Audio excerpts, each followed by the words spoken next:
नमस्कार बंधुरा RG cooking चैनेले आपनादेर सबाइके स्वागत।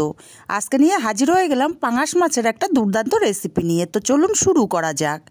आमी एखाने पांगाश माछ भालो करे धुए जल झरिये नियेछि। एखन हाफ चामच हलुद, हाफ चामच लवण और 1 चामच तेल दिए माछटाके खूब भालो करे माखिये नेब।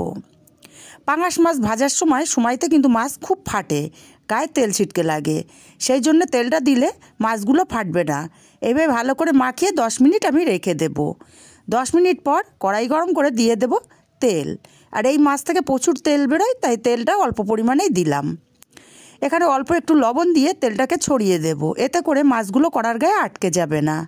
এখন এক এক করে মাছ আমি গরম তেলের মধ্যে দিয়ে দেব। আর আমি যেভাবে রান্না করছি এইভাবে রান্না করলে কিন্তু একদম টেস্ট হবে মাংসের মতো। মাছটা এক পিঠ ভাজা হলে আরেক পিঠ উল্টে দেব। उल्टे पाल्टे माछटा एकटू कालार करे भेजे नेब, खूब कड़ा ना आबार एकेबारे नरम करेও ना, मिडियाम करे माछगुलोके भेजे निते हबे। बंधुरा रेसिपिटा यदि भालो लागे अवश्यई एकटी लाइक देबेन, एकटा लाइक दिते भुलबेन ना। आपनादेर एकटा लाइक आमाके अनेक दूर पौঁছে दिते पारे, अनेकेर काছে पौঁছে दिते पारे। माछगुलो उल्टे पाल्टे एकटू कालार करे भेजे निয়েছি। এখন মাছগুলোকে তেল ঝরিয়ে উঠিয়ে নেব। দেখুন মাছের থেকে কতটা তেল বেরিয়েছে। এখন এই মাছ ভাজার তেল দিয়ে আমি রান্নাটা করব। এই তেলের মধ্যে আমি দিয়ে দিলাম আলু। আমি আলুগুলোকে একটু বেশ বড় বড় করে কেটে নিয়েছি। অল্প লবণ দিয়ে আলুগুলোকে নাড়াচাড়া করে ঢাকা দিয়ে দিয়ে লাল করে ভেজে নেব। আলুটা ভাজা হতে থাক, ততক্ষণে মশলা করে নেব। এখানে একটা মিক্সার জারের মধ্যে দিয়ে দেব একটা টমেটো, দিয়ে দেব 1 ইঞ্চি পরিমাণে আদা, 5টা কাঁচা লঙ্কা আর দেব 8 থেকে 10 কোয়া রসুন। আমার রসুনগুলো ছোট তাই 10 কোয়া দিলাম। মিহি করে পেস্ট রেডি করে নিয়েছি। আমি আর একটা মশলা করে নেব। একটা বাটির মধ্যে হাফ চামচ লঙ্কার গুঁড়ো দিলাম, ঝালটা যে যার স্বাদ অনুযায়ী দেবেন। হাফ চামচ ধনে গুঁড়ো, হাফ চামচ জিরে গুঁড়ো আর হাফ চামচ হলুদ। অল্প জল দিয়ে মশলাটাকে গুলে নেব। এইভাবে যদি গুঁড়ো মশলা গুলে রান্না করা হয় মশলাটা ফুলে ওঠে আর বাটা মশলার স্বাদ আসে। মশলাটাকে গুলে আমি এক সাইডে রেখে দেব। আর এদিকে আলুগুলোও আমার বেশ লাল লাল করে ভেজে নেওয়া হয়ে গেছে। এখন আলুগুলোকে আমি নাড়াচাড়া করে দিয়ে তেল ঝরিয়ে উঠিয়ে নেব।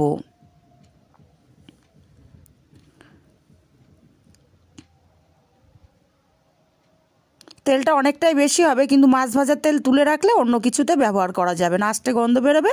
তাই আমি এই তেলেই রান্নাটা করব। আলুগুলো তুলে নিয়ে এই তেলের মধ্যে কিছুটা জিরে ফোড়ন দিয়ে দিলাম, একটা তেজপাতা ছিঁড়ে দেব আর দেব বড় সাইজের একটা পেঁয়াজ কুচি। পেঁয়াজটাকে নাড়াচাড়া করে হালকা কালার আসা পর্যন্ত ভেজে নিতে হবে। পেঁয়াজটার কালার চেঞ্জ হয়ে গেছে। এখন এখানে কাঁচা লঙ্কা, আদা, রসুন, টমেটোর পেস্টটা দিয়ে দিলাম।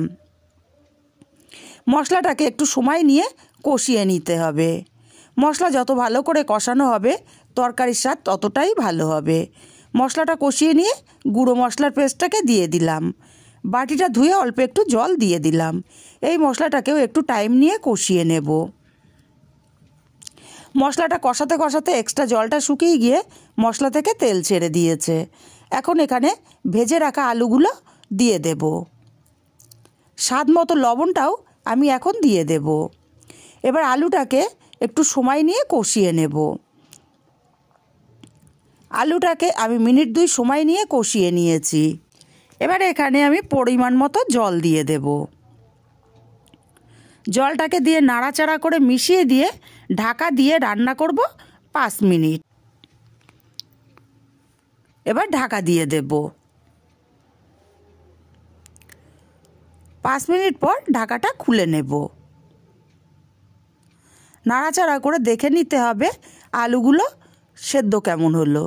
আমার আলুটা খুব সুন্দর মতো সেদ্ধ হয়ে গেছে। এখন এখানে দিয়ে দেব ভেজে রাখা মাছগুলো। মাছগুলোকে দিয়ে নাড়াচাড়া করে মিশিয়ে দেব। আর ওপর থেকে দিয়ে দেব কিছুটা ধনেপাতা কুচি।